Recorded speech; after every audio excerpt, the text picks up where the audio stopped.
Então, aí nós vamos falar então hoje sobre um assunto extremamente importante, né? Na verdade, eu te apresentei, que de repente tem gente que não conhece, né? O Fábio Cruz é brasileiro da Bahia, da Terra Boa lá, e foi para Espanha com 27 anos e ficou por lá, foi ficando. Hoje trabalha lá com a família e pelo jeito vai ser difícil ele voltar, né? Porque ele já se instalou lá muito bem, tem uma excelente posição, um dos maiores serviços de reprodução humana do mundo, né? E por isso que ele, com a experiência dele, pode ajudar muita gente pelo Brasil ou outros lugares, né? Então, por isso que nós convidamos ele hoje, novamente, para falar de um tema que eles têm muita experiência. Ele vai falar da Espanha em relação aos países. Então, você poderia até começar falando sobre isso, né? Por que a Espanha? Por que que a Espanha é tão famosa em termos de ovo doação? Bom, se juntaram uma série de coisas. Eu diria que se juntaram três coisas interessantes para fazer com que a Espanha fosse um expoente no mundo da doação de ovos. Primeiro, eu acho que ninguém sabe quem veio primeiro, o ovo ou a galinha, mas acreditamos que primeiro foi a cultura espanhola em doar. Eu não sabia quando comecei a trabalhar com isso, já peguei a coisa pronta, mas uma vez, até no Brasil, para dar uma aula em Porto Alegre, uma vez me pediram para dar uma aula sobre ovo doação e eu fui no histórico para poder pegar o que era. E eu descobri que a Espanha é o país número um do mundo em doação de órgãos, em doação de sangue, em doação de tecidos como medula óssea. Tem um dado muito curioso: a Espanha foi o primeiro país do mundo e talvez continue sendo o único país do mundo que tem um banco público de medula óssea. Se essa pessoa tem uma leucemia, ela não precisa se preocupar com doação, porque vai ter, eu sou doador de medula óssea aqui. E a Espanha também foi número um do mundo em doação de sêmen e doação de óvulos também. A doação de óvulos aqui, pelo menos no IVE, já tem 28 anos que se faz. E quando se faz uma coisa muitas vezes por muito tempo, você vai sofisticando também. O segundo fator que eu acho que acontece é que a lei acompanhou essa cultura. Então, a lei espanhola é uma lei muito feliz, é uma lei muito bem colocada. Ela nem permite tudo de qualquer forma, mas não proíbe tudo. Ela ficou num bom equilíbrio, onde ela permite que se faça doação de óvulos, exige cuidados bem rigorosos com a seleção de doadores, protege a identidade tanto de doadores como do casal que está recebendo esse óvulo ou sêmen, que ali é muito parecida, né, para óvulos e para sêmen, e propicia esse ambiente seguro para que se faça. E, por último, a Espanha também sempre foi bem forte em reprodução assistida de uma forma geral, e o IVE, entre outras clínicas, mas muita gente sempre resgatou muito essa questão da doação para poder oferecer como alternativa a mais para o paciente. Assim, é aquele plano B que a gente pode ter quando tudo mais falhou. E a gente sempre teve bem presente esse plano B, sempre nunca deixamos isso para uma coisa assim, é um caso de exceção que a gente nem comenta. Não, sempre foi colocado como um tratamento de primeira linha. Então, isso foi gerando uma necessidade de fazer mais e de desenvolver a forma de fazer a doação de óvulos. Então, juntando essas três coisas, acho que por isso que aqui se faz muito e se faz bem. E qual que é a diferença da Espanha com outros países em termos de ovo doação? Tem país que é proibido ovo doação na Europa? Sim, sem dúvida. A Alemanha é um grande exemplo. A Alemanha é um país onde tem. A Alemanha é curiosa porque é um país muito tecnológico, muito avançado, com a medicina, eu não vou nem comentar, excelente. Porém, em reprodução assistida é diferente porque os centros alemães são praticamente 100% públicos, vinculados à universidade, com uma série de limitações burocráticas. Então, a doação de óvulos na Alemanha ela é proibida radicalmente, não se pode nem dar aula sobre doação de óvulos na Espanha, desculpa, na Alemanha, e já tive lá dando aula, pelo menos que eu lembre, as últimas 4 vezes, não se podia, todo mundo queria que eu falasse sobre isso, mas não podia, porque a lei impedia de falar sobre esse assunto, porque é um assunto que não está permitido naquele país. É um exemplo, digamos, extremo, de que não se pode nada.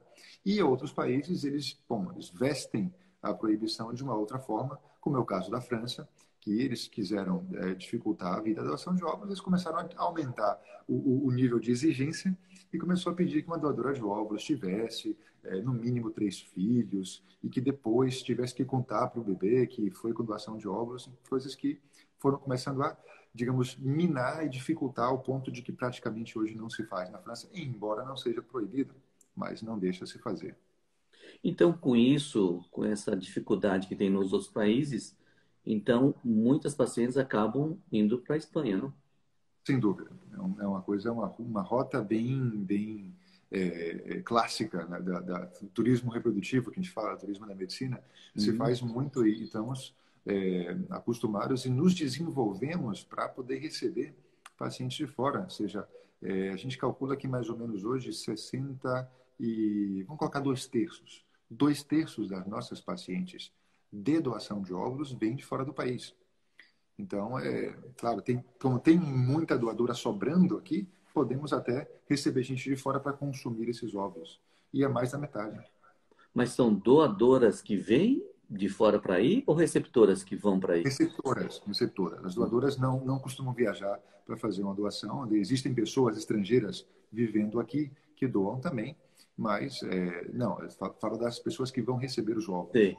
Agora, quais são os critérios de doação para uma doadora se candidatar para ser doadora aí no serviço de vocês? O que que elas têm que ter? Bom, seria uma hora e meia falando, mas vamos tentar resumir. Só para ter uma ideia, a última vez que a gente calculou, deu 6,8, vamos colocar 7. 7 pessoas que fazem a primeira consulta, uma colhe os óvulos. É um filtro bem rigoroso de seleção. O primeiro já é a idade, que tem que ter uma idade inferior a 35 anos. Na prática, vai ser menos de 30. As poucas, aqueles 5% de doadoras que têm entre 30 e 35, são aquelas que têm 3 filhos e que têm outros fatores a agregar também. Existem fatores também que passam por vários exames, vou destacar aqui a genética. A gente faz exames de genética bem profundos, a gente faz mais de 500 exames genéticos, fora um cariótipo, que é obrigatório por lei. Existe o que é obrigatório por lei e o que a gente faz, que é um pouquinho mais. Exames de sorologia, de tudo que você pode imaginar. A gente tem que ter cuidado com a transmissão de doenças pelo fluido, pelo líquido folicular também. Qualquer tipo de contato com tóxicos, exames toxicológicos, seja por tóxicos intencionais ou ambientais, até que a gente nem pensa. Exames de fertilidade de forma geral. A gente tem um cutoff de antimuleriano em picomol por litro de que tem que ser acima de 22 para que se possa doar. Você tem que ser uma doadora extremamente fértil para que tenha um bom rendimento ao tratamento sem tomar um excesso de medicação. O que eu destacaria mais? Exames de saúde geral, exames psicológicos, uma parte importante que eu estava pulando, ela passa por um exame psicológico que digamos, um controle de perfil psicológico, mais um exame de coeficiente intelectual, onde acaba excluindo 8% das doadoras. Eu costumo brincar que quando a gente faz o psicoteste para poder tirar a carteira de motorista, ninguém perde jamais aquele teste. Mas aqui perde, 8% perde. E excluído também tem que ter cuidado com a parte psicológica por vários motivos. A parte psicológica, existe o corte, que é para excluir pessoas com transtornos e problemas psicológicos, e existe também procurar alguém que tenha, enfim, que esteja coordenada com aquilo. Vai parecer um pouco romântico o que eu vou dizer agora, mas a gente procurar na doadora altruísmo no que está fazendo e tentar não aceitar aquelas pessoas que estão doando apenas por uma questão econômica, coisa que a gente não mencionou antes, mas aqui é permitido compensar economicamente uma doadora para fazer a doação. Não está vinculado ao resultado do ciclo, não está vinculado a se tirou óvulos ou não. Pode ser que a gente não consiga nenhum óvulo no final, mas ela, pelo transtorno de vir à clínica, se submeter ao tratamento, ela pode receber uma compensação, que não é uma coisa que dá para se viver disso, mas a gente tenta ir atrás na entrevista psicológica e filtrar pessoas que realmente têm vontade de ajudar. Você falou 35 anos, aqui no Brasil, 35 anos é o limite máximo. Bateu 36 já não pode doar. É a mesma Sim, coisa aí? legalmente, sim. Outra coisa é que, E, na prática, prefiramos menos de 30 sempre. e aqui no Brasil não pode ter caráter comercial nem lucrativo. Aí, no caso, a paciente pode ser remunerada, né? Pode ser Pelo menos remunerado. aqui não Exatamente. pode, por causa isso dá uma dificuldade. Aí você falou assim Na que verdade, assim, é uma nuance bem nuance. Não pode ter caráter comercial nem lucrativo. Por esse motivo, e também é assim na lei, e por esse motivo, a compensação ela é desvinculada a resultados, ou seja, não é uma venda de óvulos. Ela é uma doação de óvulos e a paciente não é pago pelo que sai de óvulos. ela vai receber uma compensação por estar disponibilizando o tempo dela e estar vindo à clínica, consigamos óvulos ou não, consigando um ou nenhum, ou conseguindo 18, a paciente ela nunca saberá quantos óvulos ela doou, também a gente tem esse cuidado de sigilo também, ela não tem porquê saber qual foi o rendimento do ciclo dela, e ela tem a mesma compensação pela disponibilidade. Então, você falou da questão de doação, né? E para recepção, o que que precisa ter para poder se candidatar a receber óvulos daí? Muito boa pergunta. A gente esquece às vezes disso, mas para uma pessoa ser receptora de óvulos, ela tem que ter basicamente três coisas. Uma boa indicação médica, claro, que não fazer por fazer a doação de óvulos. Tem que ter saúde suficiente, que às vezes a gente se depara com pacientes. Hoje mesmo, conheci uma paciente minha daqui local, um paciente que mora aqui em Barcelona, mas que vem para Valência para o tratamento, e que ela está dizendo, olha, eu queria fazer já o tratamento este ano, mas o limite de idade que vocês colocam é 50 anos, eu tenho 50 já, e com isso do Covid eu vou fazer 51 daqui a pouco. E não só a idade, como uma série de fatores que a gente tem de cuidar da saúde de quem está recebendo óvulos. Ah, é uma doadora jovem, vai ficar tudo tranquilo, a gravidez vai ser saudável porque a doadora era jovem. O que tem a ver com a parte cromossômica do embrião, sim, mas o que tem a ver com a saúde da gravidez depende da saúde da mãe. Então, ela tem que ter uma saúde suficiente, independente da idade dos óvulos que ela vai receber. E, por último, a gente costuma dar digamos, uma importância especial ao fator psicológico. A gente não pode obrigar ninguém, mas a gente recomenda a todas as pacientes que passe por um conselho psicológico. Temos profissionais na clínica preparados para poder dar esse apoio psicológico e vale a pena porque vale a pena esperar um mês, dois, três, um ano mais para que a paciente esteja trabalhada psicologicamente para aceitar a doação de óvulos do que fazer de qualquer jeito e depois não se sentir confortável com aquela gravidez. Desculpa perguntar, mas não precisa falar questão financeira, né? Mas aqui no Brasil a gente tem um pouco de dificuldade das pacientes aceitarem é, passar pelo psicólogo, né? De ter que pagar por isso, né? Já está com tantos gastos, tantos e ainda me recomenda fazer isso. Como vocês fazem? Vocês colocam tudo num pacote? Como que? Não Aqui, precisa entrar em uma detalhes de sessão. valor, só para Não, aqui uma esclarecer. sessão com a psicóloga, com nossa equipe de psicologia, nosso interno, ela é gratuita. Ela é gratuita uma sessão e, dependendo do caso, a segunda sessão também não cobramos. Se o paciente quer um acompanhamento mais longo, aí existe um valor que é acertado entre o psicólogo e a paciente. Mas Uhum. a primeira sessão e algumas das segundas sessões, se a primeira não foi suficiente e o profissional julga que aquele casal precisa de uma segunda consulta de aconselhamento, tem uma segunda também. Tá Está certo. incluído em cada tratamento que se faz, quer dizer, é difícil cobrar ao paciente uma consulta psicológica quando o paciente já fez uma, duas, três in vitros contigo e está precisando daquele apoio. Então, a gente acabou, depois, não foi sempre assim, mas acabamos, alguns anos atrás, incluindo tudo dentro do que é nossa paciente, nós cuidamos dela. A gente acha super importante a parte psicológica, né? Porque realmente passar por esse processo todo e ainda aceitar a doação ou sessão temporária do útero são situações que realmente há necessidade de realmente da participação do psicólogo, da psicóloga para ajudar nesse aspecto. E mais ou menos dentro Essa disso, observação é bem importante, porque não é só fazer a doação, é se curar as feridas das filhas que já falharam, porque poucas pessoas começam com doação de órgãos, e depois ainda ter que encarar um passo novo, quer dizer, é um processo mais comprido ainda. né? Desculpa interromper, pode continuar. Não, porque você frisou bastante essa questão da parte psicológica ou talvez da parte da índole da pessoa querer ajudar. Por que você acha que isso é importante, sendo que o que interessa são os óvulos somente? Estou fazendo aqui com o advogado do diabo, Deus, só tô... Por que você frisou tanto esse aspecto do ajudar? Isso. Isso é uma coisa filosófica, de uma forma geral. A gente percebeu, são mais ou menos 4.000 doadores de óvulos que passam pelas mãos da gente por ano, e a gente percebeu que, até uma coisa, é um detalhe dos bastidores, mas que vai entender um pouco o porquê disso. Uma pessoa querendo ajudar, tendo boa vontade de ajudar, com um espírito altruísta, ela vai cumprir melhor o tratamento. Ela vai usar a medicação de forma mais cuidadosa, ela vai se interessar mais por aquilo, ela vai colocar menos dificuldades para chegar, para vir nas múltiplas consultas que a gente obriga ela a vir, ela vai se permitir se medicar com tudo que é aquele injetável, que para uma pessoa jovem que não tem o porquê, não tem o objetivo de ser mãe e faça o que precisar e me injeta o que tiver que me injetar. Uma doadora não tem esse apelo.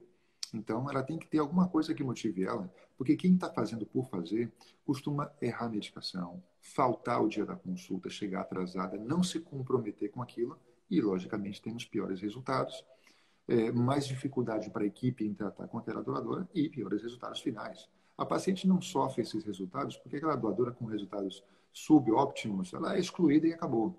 Mas para a equipe é um trabalho, é um peso, é uma dificuldade. Então a gente procura um perfil de doadora que seja mais fácil para ela, mais fácil para nós da equipe e que no final tudo seja bom para a paciente. Não, ainda não tem nada publicado cientificamente de que a energia da doadora vai ajudar. De repente até tem a ver, mas não é por isso não. A gente faz, o motivo primário seria para a gente trabalhar em maior harmonia com ela. Então, uma pergunta. O Brasil, você tem convivido bastante com o povo brasileiro, com a comunidade médica brasileira, né? Então, você mais ou menos sabe entre as normas brasileiras e espanholas em termos de ovo doação. Você poderia enumerar, pelo menos, você fala, depois eu falo se é parecido com o Brasil, é diferente, mas você poderia falar. Vou pedir perdão, mas durante uns 10 segundos eu fiquei sem o teu áudio. Não. Você Vou te poderia perguntar, repetir resumidamente? tá, qual que é a diferença entre as normas brasileiras e espanholas que regem a ovo doação? Bom, a principal diferença uma diferença de base que faz muita diferença a característica da doação, uma doação compartilhada versus uma doação, digamos, pura, uma doação apenas para doar. Pela lei espanhola, uma pessoa, para poder doar ovos, ela não pode ter tido jamais nenhuma dificuldade para engravidar, jamais ter tido nenhum aborto e jamais ter uma idade superior a 35 anos por lei. Na prática, é menos de 30. No Brasil, a doação não pode ser uma doação por doação, deveria ser uma doação compartilhada. Então, já de base, é uma pessoa que está se submetendo a uma fecundação in vitro. É verdade que existem muitos motivos para que uma pessoa tenha que passar por um in vitro. Não são todas causas de infertilidade feminina. Existem causas exclusivamente masculinas, causas que são apenas uma questão de trompas e que os óvulos são maravilhosos. Mas conseguir filtrar esse grupo de pacientes é mais difícil. Então, acaba que a idade média de quem faz uma FIV não é 24 anos, como a média de idade de quem doa óvulos aqui. A saúde média dos óvulos de uma mulher que está fazendo uma FIV não é de uma mulher que já teve 2 ou 3 filhos. É de uma mulher que já teve uma luta para conseguir engravidar e não conseguiu, ou quem já engravidou e já abortou. Então, isso são as grandes diferenças de base para o final do processo. Outras diferenças que eu destaco também é que aqui na Espanha a lei é muito rígida, muito seca em relação a detalhes, de conhecer detalhes da doadora e vice-versa. Então, a doadora não pode conhecer nada, 0,0% da pessoa que vai receber os seus óvulos, nem sequer do resultado que teve, quantos óvulos deu, nasceu algum bebê. Não, ela desconhece completamente tudo. E a mãe que recebeu esses óvulos só vai ficar sabendo da idade da doadora, nada mais. Por que a idade? Porque é o único fator que vai ser diferente do dela. Mais tarde a gente vai conversar, a gente vai ver que as doadoras precisam ter as mesmas características físicas da mãe, fenotípicas, tem que bater tudo obrigatório por lei. Então, logo, só fica diferente, no final das contas, a idade, que vai fazer uma diferença enorme na hora de fazer o pré-natal. Eu faço pré-natal com 44 anos e óvulos de 24 faz uma diferença muito grande na hora de fazer o screening da semana 12. Mas as É, diferenças são essas, de que, assim, no Brasil, eu já ouvi pacientes dizendo, eu não sei como é que está a lei, mas eu já ouvi de pacientes dizendo, olha, quando eu fiz aqui, eu vi uma foto da doadora quando eu era criança, eu fiquei sabendo que a profissão dela é arquiteta. Esse tipo de coisa a gente não pode revelar aqui por uma restrição legal. uhum. Então, na verdade, pelo que você falou, é muito parecido com o Brasil, realmente, né? até essa questão da doação, né, de ser compartilhada, a partir de 2017, a doação pode ser voluntária. Então, pacientes mais novas, elas podem voluntariamente doar, né? Tem alguns detalhes que a gente acho que não dá para abordar aqui pelo tempo, né? O anonimato também, aqui tem que se cumprir o anonimato. O resultado também não tem, a gente não está escrito que não pode fornecer resultado, a gente não fornece resultado, né? E essa É uma questão boa de prática. foto, essa questão de foto realmente é algo polêmico. A gente na clínica gera, a gente não fornece foto, né? E porque hoje com a tecnologia às vezes pode coincidir de ver a criança, porque ver foto da criança. De repente, aparece a minha foto, ixi, aí, na hora de se conhecer, se descobrir, aí, quer dizer, você quebrou o sigilo. Então, por isso que a maioria, grandíssima maioria das clínicas no Brasil não mostra foto. Eu desconheço, até um tempo atrás tinha, agora, atualmente, eu não sei se continuam fazendo isso. Não, do ponto de Oi? vista, eu acredito que não se deveria fazer, não deve fazer parte de um protocolo natural. É o que eu acabo recebendo das É, minhas pacientes. Eu nunca vi um colega que me disse que faz isso, mas eu já é. ouvi pacientes que já viram, então alguém deve ter feito. Sim, Mas com certeza. Tem paciente que chega e já falou assim: eu vi a foto da criança, da filha da doadora. Eu falei, puxa vida, viu a foto da isso criança. Então e é não tem, complicado não isso. tem uma relevância muito grande. Se vocês, vou fazer uma brincadeira aqui agora, se vocês olharem a foto dos meus três filhos, Hum. e qual que parece mais comigo? De três pessoas que responderem, eu vou obter três respostas diferentes, porque o que é parecido ou não é muito subjetivo. É muito É subjetivo. verdade. E às vezes nem parece, né? E Porque às não vezes, parece. Mas minha filha é linda. A minha filha é linda, o pessoal gosta de mim, né? Como que saiu de você? Então, pois é, não tem nada a ver, né? nossa, Às vezes pois é, nasce uma série de diferente, né? coisas. Ai, ai.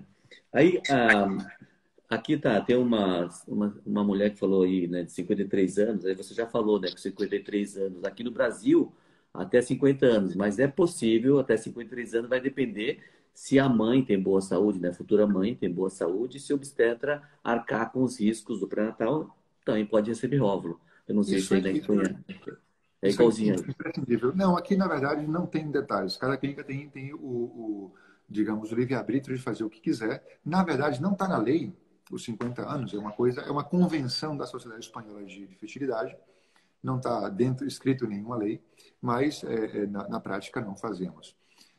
E acima de 45 anos é obrigatório fazer uma série de exames, que não vamos descrever aqui agora, mas se acrescenta uma bateria de exames a mais e se exige um relatório do obstetra dela que diz que ela está apta para a gravidez. Isso a gente também faz. Agora, isso 45 anos é uma coisa genérica. Eu peço para praticamente todo mundo. Todas as minhas pacientes, o que que custa? Qual é o problema? Só tem vantagens em você ir para o seu obstetra antes de fazer o tratamento para fazer um check-up geral, o que a gente costuma chamar de uma consulta pré-concepcional. Então, na verdade, isso ajuda muito. Isso me ajuda a mim a já receber a paciente mais tranquila já, e me ajuda também, sabe outra coisa que é polêmica? É que a paciente aceite colocar um embrião.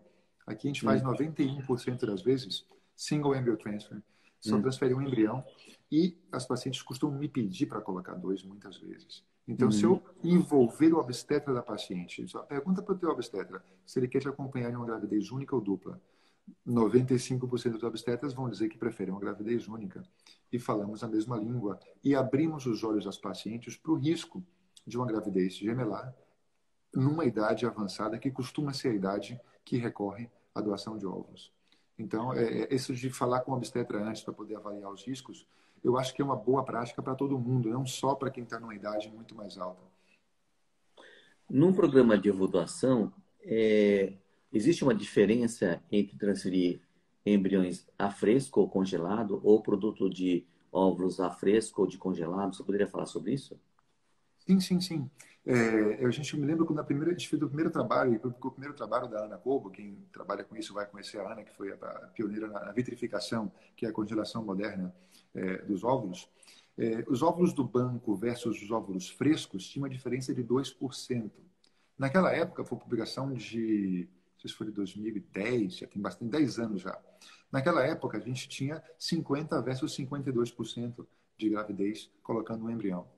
E 2% não justificava que o paciente tivesse que ficar esperando a doadora no dia que ela estivesse ovulando e se cancelasse.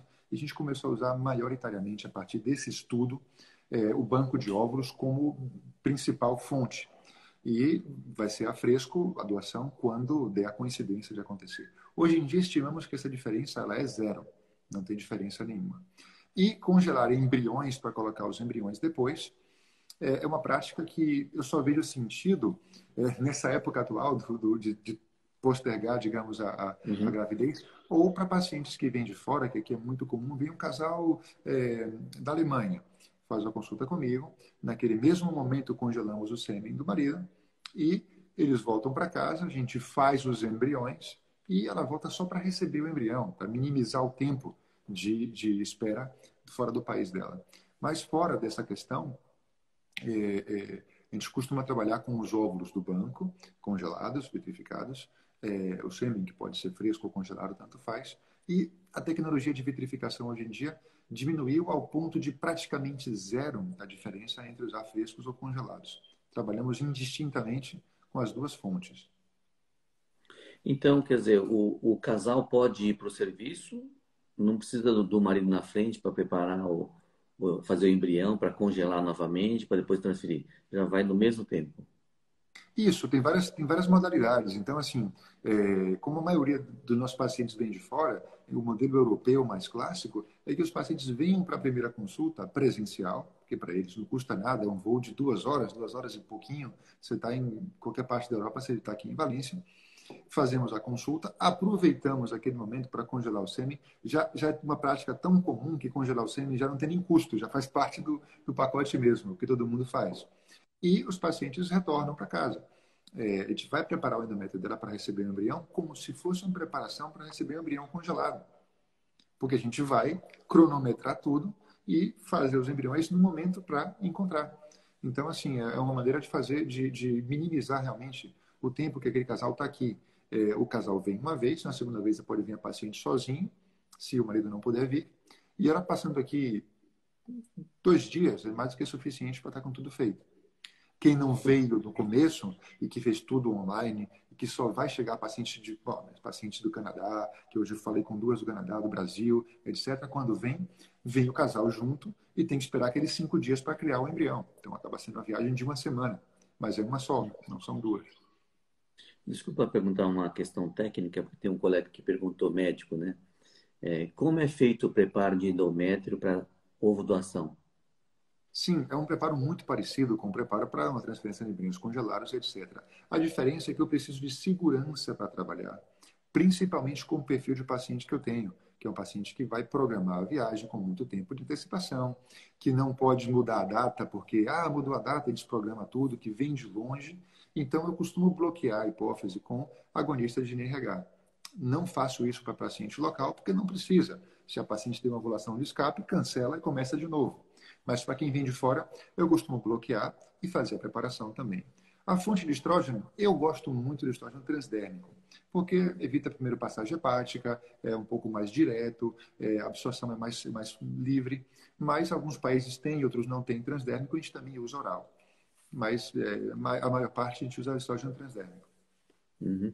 E a progesterona? Progesterona a gente usa vaginal aqui, que é a preferência europeia, é a progesterona via vaginal. E a gente tem mais ou menos 1 ano e meio, que está tendo um assunto bem legal, que daqui a acho que 2 semanas vai ter um Journal Club da Sociedade Brasileira, que a gente vai discutir um artigo publicado pelo nosso grupo, que é a gente mede a progesterona no dia de colocar o embrião e, dependendo do resultado, ajustamos a progesterona, acrescentando mais progesterona por outra via. Exemplo, aquela paciente não absorveu bem aquela progesterona vaginal, que é um medo frequente entre as pacientes de dizer, poxa, eu coloco aqueles óvulos e eles saem e eu acho que não estou absorvendo bem. Hoje em dia a gente faz o quê? Mede a progesterona no dia de colocar o embrião e se viu que não é suficiente, suplementa com progesterona subcutânea injetável, que aí não tem jeito de não absorver.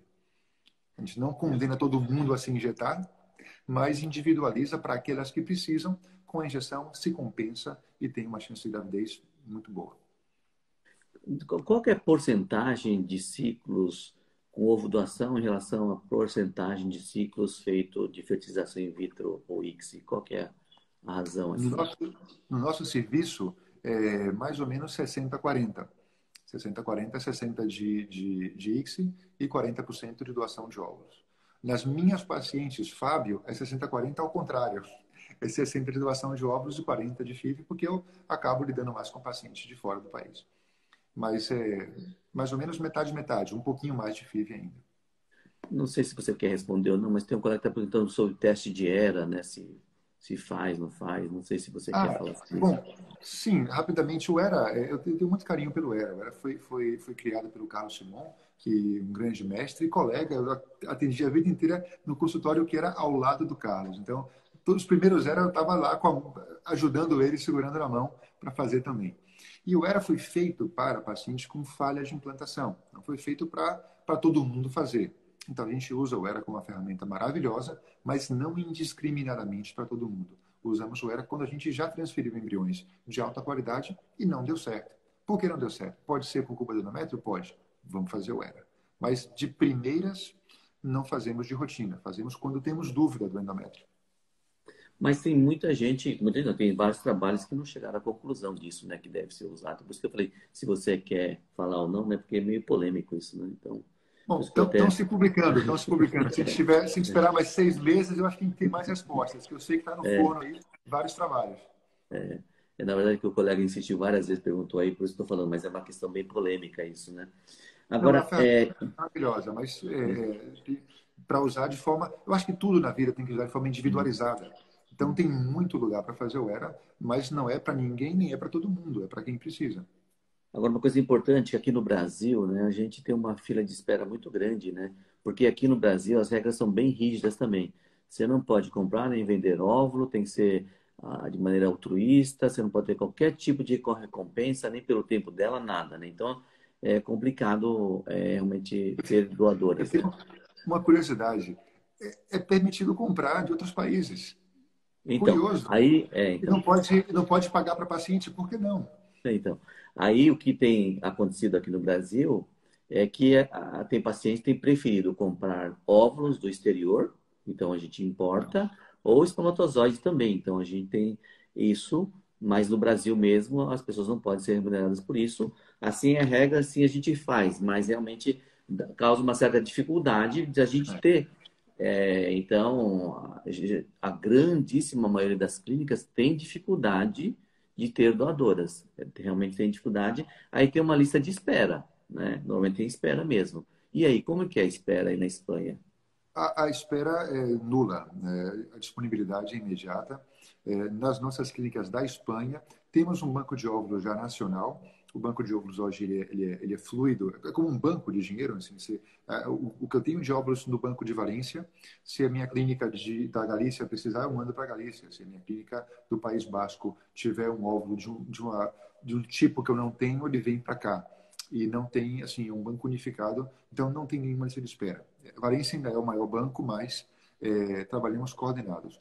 As únicas vezes que eu tive lista de espera foram, eu me lembro até hoje, o que eu mais fiz a paciente esperar foram 4 meses para uma paciente de São Paulo, de Curitiba, que era descendente de japoneses. Ela queria que fossem óvulos japoneses e não tinha no banco, eu tive que esperar, contactar com uma ex-doadora que já tinha doado, ela voltou e 4 meses mais tarde eu tinha o óvulo dela.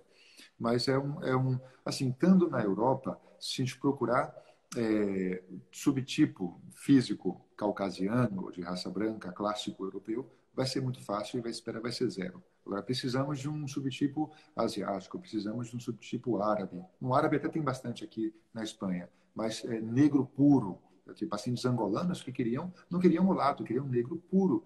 E também demoramos 3 meses para conseguir encontrar uma doadora que viesse. É interessante que aqui no Brasil, né, a gente também tem as mesmas dificuldades, né? Doadoras nipônicas ou chinesas, asiáticas, é muito difícil, né? Não porque sejam ruins, é porque é a minoria étnica e também, quando chega numa clínica de reprodução humana, já passou os 35 anos, então ela não pode ser uma candidata a doadora, né? Tem essa dificuldade também. E outra dificuldade também que parece estranha, mas é isso mesmo, né? A gente tem dificuldade de ter doadoras negras. Negras mesmo, é difícil, porque o que tem, a gente acaba tendo, são morenos, né? Então, a gente aqui no Brasil recebe alguns pacientes angolanos e a gente tem uma dificuldade muito grande de ter doadoras negras.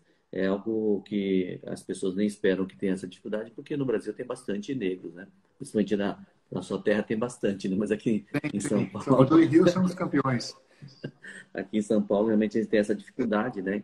E acaba a gente tendo muita dificuldade de ter as receptoras, né? E o que mais você poderia falar em relação a esse tópico? Porque nós já estamos já com 40 minutos, né? O Bom, eu tempo acho correu. que, olha, talvez a única coisa que a gente não tenha falado seja do que a gente investe para que sejam compatíveis os óvulos da doadora com a receptora. A lei nos obriga a que a doadora seja o mais parecido possível à receptora, à futura mãe.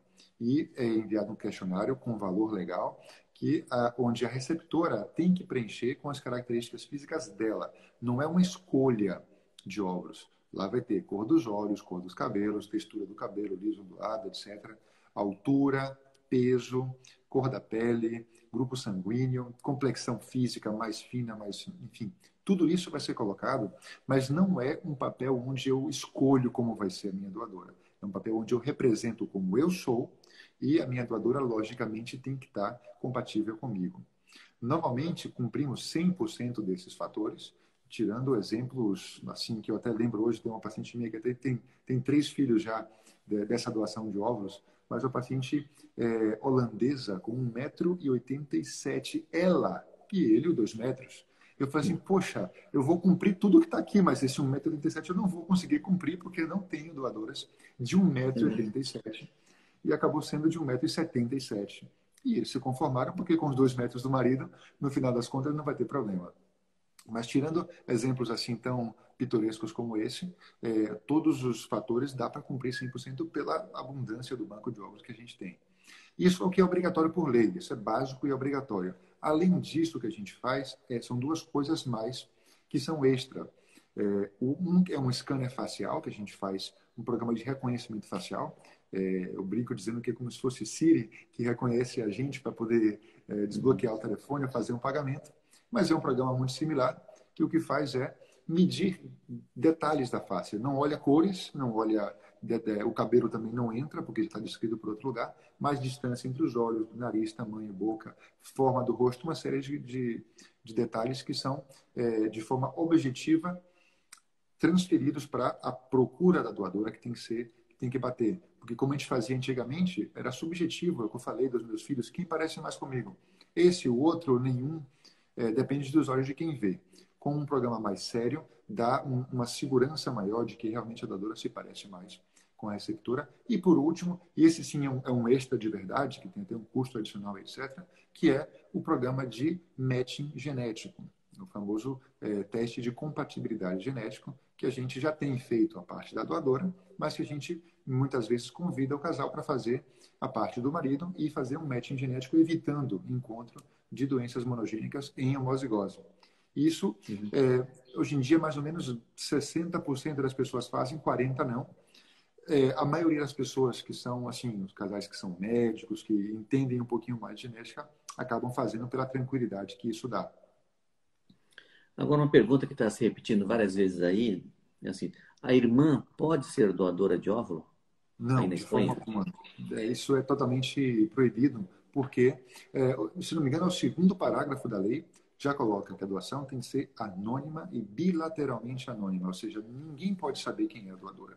E sendo a irmã, logicamente, você já sabe quem é, e se não existe um segredo, desde o começo já não existe o segredo. Então não pode ser a irmã, nem a prima, nem alguém conhecido, nada. Tem que ser alguém totalmente escolhido pela clínica de uma forma que cumpra os critérios da lei. Aqui no Brasil também não é permitido conhecer, né? A doadora tem que ser anônima. É uma coisa interessante que de uns anos para cá, o que mudou é 2 mulheres querendo ter um filho. Então são 2 mulheres, uma vai doar o óvulo para outra, doar entre aspas, mas vai colocar na outra. Então, seria uma doadora conhecida, então não poderia ser permitido. mas o que se Sim, tem esse agora é é o o... seguinte, elas têm que ser casadas ou com uma união estável, então, na verdade, não seria doação.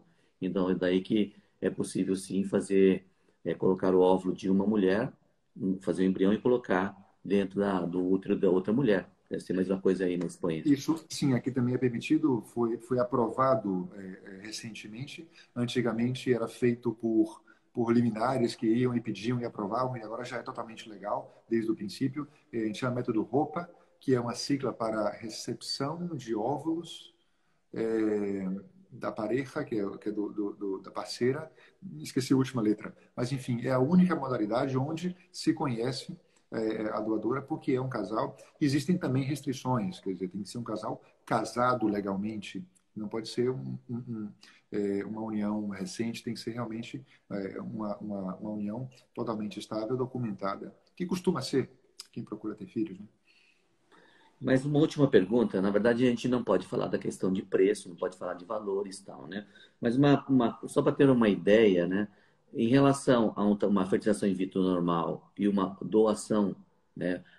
Quer dizer, o paciente vai lá para receber um embrião, é diferente o preço entre uma e outra? Costuma ser o mesmo valor. Por quê? O que se acaba gastando em excesso pela doação, pelos óvulos, é o que você acaba economizando de medicação, de testes genéticos e de ajudas no laboratório para poder ajudar o embrião de mais de 40 anos chegar lá. Então, sem falar de números, que eu nem, na verdade, domino os números muito bem, quem faz é o departamento correspondente da clínica, mas deixa-se de fazer algumas coisas que o óvulo de uma mulher que normalmente com mais de 40 anos, normalmente com maior dificuldade, requer toda a medicação que eu preciso dar para que conseguir esses óvulos, tem um custo. Isso deixa de existir e passa a existir o custo de ter o banco de óvulos, mas uma coisa acaba saindo pela outra e os custos são muito semelhantes. É. Então, para finalizar, assim, no Brasil também, nossa, muito parecido essa questão, né? E aí estão falando, por que não é muito divulgado, né? Na verdade, como toda medicina, a gente não pode chegar e ficar escancarado, falar um monte de coisa na televisão, onde seja. Então, por isso que não é muito divulgado. Inclusive, dentro do próprio serviço, é proibido a gente falar quem está doando, quem está recebendo. As normas Claro. brasileiras são muito rígidas e a gente acaba seguindo. Realmente, aí, a grande maioria das clínicas no Brasil segue as regras que antigamente era bem diferente, a quantidade de restrições. Mas de uns anos para cá, praticamente cada 2 anos a gente tem uma nova norma. Por isso que é muito parecida as normas daqui com a Espanha, né? E, inclusive, até em termos de desenvolvimento, também é muito parecido, porque hoje a tecnologia está disponível, a informação está disponível na O internet, mundo, nos webinars, tá? Então, é, o mundo é é muito pequeno muito... hoje em dia. Oi? O mundo é muito pequeno hoje em dia. É, A gente está a questão... em contato e está desenvolvendo É, ciência junto, alguns trabalhos científicos desenvolvemos em conjunto em diversos países, ou seja, a colaboração é grande e é tudo, as distâncias são menores, tudo mais fácil. é, é impressionante hoje em dia, realmente, essa divulgação toda acaba beneficiando bastante. A diferença, talvez, que tem entre o Brasil, talvez não, Brasil e Espanha, que a Espanha é um país que tem um poder aquisitivo, uma renda per capita maior. No Brasil é muito grande e tem uma diversidade também financeira também que acaba comprometendo. Mas mesmo assim, aqui no Brasil, tem muitos programas de menor custo, que é possível da paciente chegar e conseguir um tratamento, né, com as suas dificuldades que tem, mas no Brasil tem muitos programas pelo Brasil afora que pode ajudar. E uma coisa também que a gente tem que falar aqui no final é meio que um pedido, né? Quem quiser participar do programa de doação e puder participar, tem a doação voluntária, só que a paciente tem que ter no máximo 35 anos quando for doar os óvulos. Bateu 36 anos já não pode, por isso que geralmente é melhor as pacientes mais jovens, né? E isso foi uma grande abertura no Brasil, essa possibilidade da doação voluntária, que vem ajudando muitas pacientes com mais idade de ter a possibilidade de ter doação sem ter que viajar por outro país, né? não que seja ruim, as distâncias estão menores também, né? Então é possível sim fazer esse tipo de tratamento. Aí, não sei mais o que Existem você gostaria de vários, falar. existem vários conceitos. Uma vez conversando com um colega que já trabalhamos há muito tempo com isso e já trocamos muitos pacientes sobre a doação de óvulos, ele falou assim, olha, tem vários perfis, tem pacientes que preferem o conforto de estar na sua cidade, de estar em casa, de não ter que se deslocar. Tem pacientes que querem dar um passo a mais, recebendo alguns óvulos que foram compartilhados. E tem pacientes que querem um tratamento premium, que querem ir para receber 12 óvulos de excelente qualidade e ter embriões guardados para ter mais um filho no futuro. E existe espaço para tudo. Então, também, É, aqui também existe programas low cost. Aqui existe a mini doação, que é receber uma quantidade menor de óvulos por um custo menor também, que nasceu não para ser low cost, nasceu para aquelas mulheres que chegam com 50 anos, que eu sei que eu só vou colocar um embrião agora e quando engravidar, se sobrar embrião para o futuro, vai ser descartado, porque ela não vai poder usar no dia de amanhã. Para pacientes que só desejam ter um filho, a gente faz uma doação menor. Para que eu quero uhum, 12 óvulos para gerar vários embriões se eu só vou ter um filho? Então, existem outras modalidades também, com um impacto é. menor. Também existem restrições também em vários lugares. Aqui também existem pacientes que solicitam tratamentos com menos custo. Aqui, agora só um parênteses, aqui também a gente faz o seguinte, às vezes tem paciente que tem poucos óvulos e está lá seus 37, quase 40 anos de idade. E aí, se ela tem poucos óvulos, aí ela vem, a gente faz a fertilização in vitro, mas a gente não transfere, guarda e depois faz outro ciclo para transferir eventualmente, tentando preservar a fertilidade. Você acha que isso é uma boa Isso. estratégia? Porque se ela pensa em ter um segundo filho, seria interessante isso? Muito interessante. Assim, uma coisa que eu coloco muito para os pacientes, porque muitos deles não pensam no segundo filho, só pensam É, mais tarde. Quantos pacientes eu e você recebemos com 42 anos para ter o segundo filho e não ter nenhum congelado? Teve o primeiro com 39 e com 42 já não tinham muito o que oferecer. E dizia, poxa, por que a gente não fez mais uma naquela é, época? Porque não se pensou naquilo, ou porque a dor já era tão grande, o afã de ter o filho era tão grande que tem um embrião bom, coloca.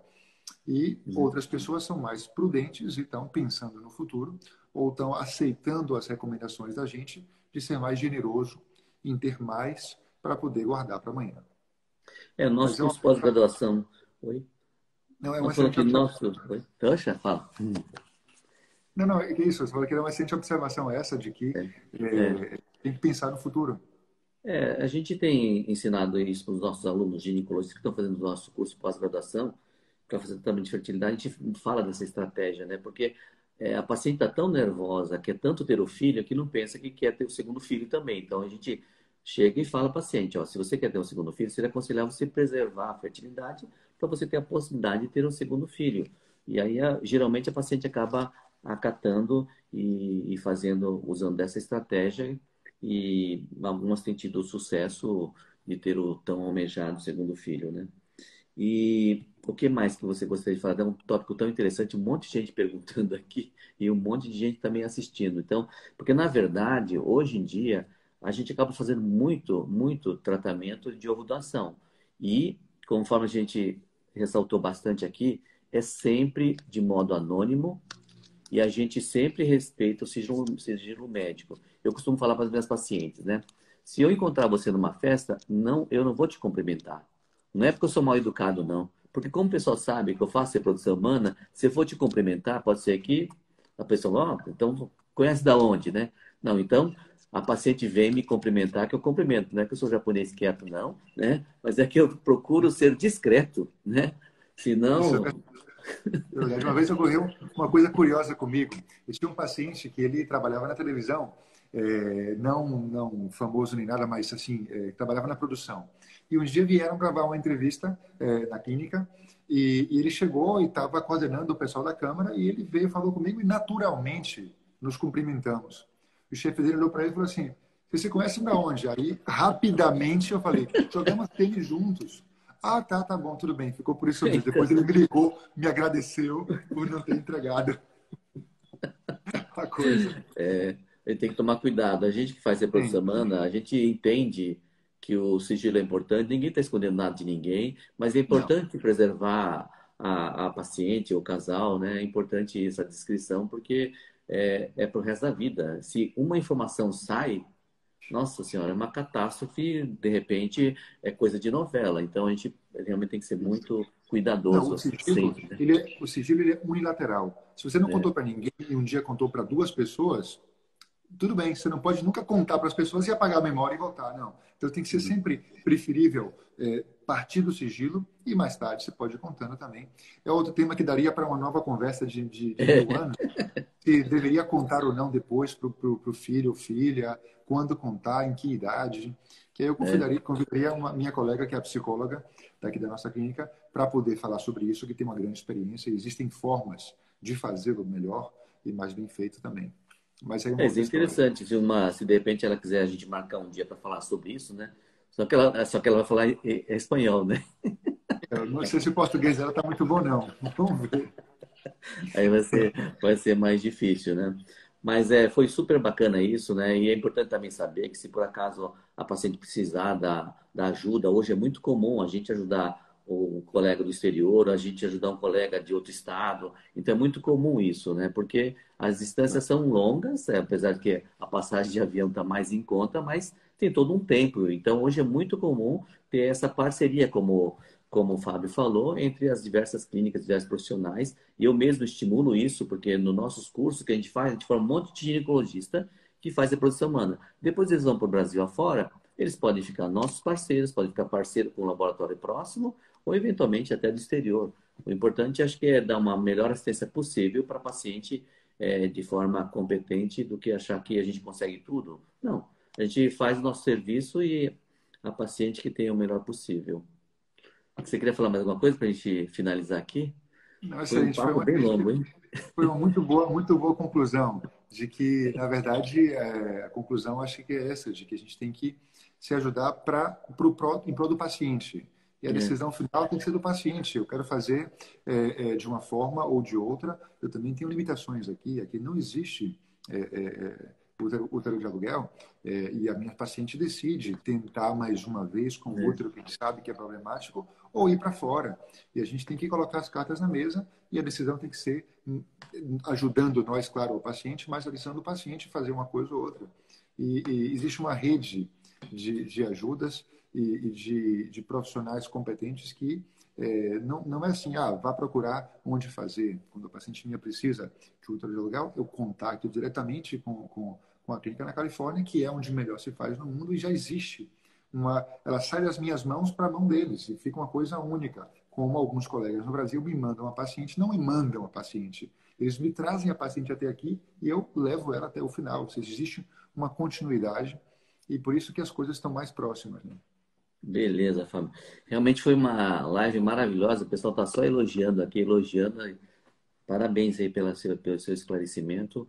Foi muito bom mesmo. Acho que essa live vai acabar, muita gente vai ver, né? E eu acho que foi muito, muito proveitoso, porque a gente deu para esclarecer um monte de coisa e ver que o mundo, de certa maneira, é pequeno, né? Que a gente consegue atingir muitas pessoas rapidamente com conhecimento e tudo. Acho que foi ótimo. E quem tiver interessado, a gente ainda vai continuar um pouquinho mais com essa série, né? Amanhã não tem, mas segunda-feira tem mais gente. A gente tá todo dia às 19 horas, a gente que nem hora do Brasil antigamente, né? Em Brasília, 19 horas. Então, nós já estamos aqui nessa fase de isolamento, fazendo as entrevistas que realmente estou chamando pessoas muito relevantes, muito importantes, né? Semana que vem a gente tem o César Fernandes, Nilson Bert Mello, Eduardo Schor, várias pessoas de reputação, renome nacional extremamente importante, assim como o Fábio aqui já O é, Nilson, apesar de novo. o Oi? Nilson Alberto de Mello ele foi meu primeiro professor de reprodução humana. Ah, Ele- é? Eu fui, eu fiz na época o internato de Hum, ginecologia e obstetrícia, de ginecologia do quinto ano. Eu pedi uma transferência e fiz na USP e eu fiz com ele. E eu tenho hum, ele não vai lembrar de mim porque eu era um estudante do quinto ano, mas eu lembro muito do Nilson como foi, digamos, a primeira pessoa, na época era o presidente da sociedade, e eu conheci ele ah, através do Elcimar Coutinho, que era quem fazia isso lá, o meu professor na ah, Bahia. E eu tenho lembranças maravilhosas do Nilson como meu primeiro professor de produção. Olha que É legal. interessante, né? E eu vou entrevistar semana que vem o César Fernandes, que foi meu professor. Nossa Senhora! Pois é. Então, é interessante isso, né? Eu tenho ótimas lembranças dele também, que cada vez que eu encontro com ele, toda vez que eu encontro com ele, a gente lembra desse episódio, né? Mas foi bacana. Bom, muito obrigado, Fábio, foi ótimo. Espero contar Eu outras vezes com agradeço, outras lives aí, tá bom? sem dúvida. Um abração aí. Um grande abraço. Até Tchau, mais. tchau.